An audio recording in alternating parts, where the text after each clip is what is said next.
ప్రత్యక్షపు గుడారంలో సేవ చేసేవారు ఉన్నారు. వీరు ఎక్కడ ఉండాలని అంటే ఈతామారు ఎలియాజరు యొక్క చేతి క్రింద ఉండాలి.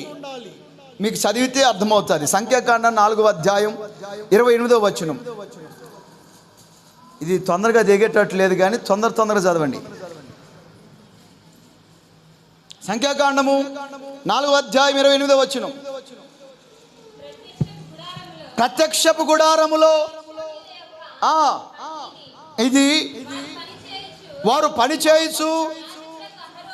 యాజకుడగు అహరోను కుమారుడైన ఈతామారు చేతి క్రింద ఉండవలెను.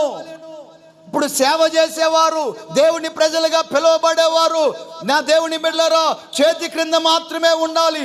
అది ఎవరి చేతి కింద అంటే ఎలియాజరు చేతి కింద, ఈతామారు చేతి క్రింద. కొత్త నిబంధన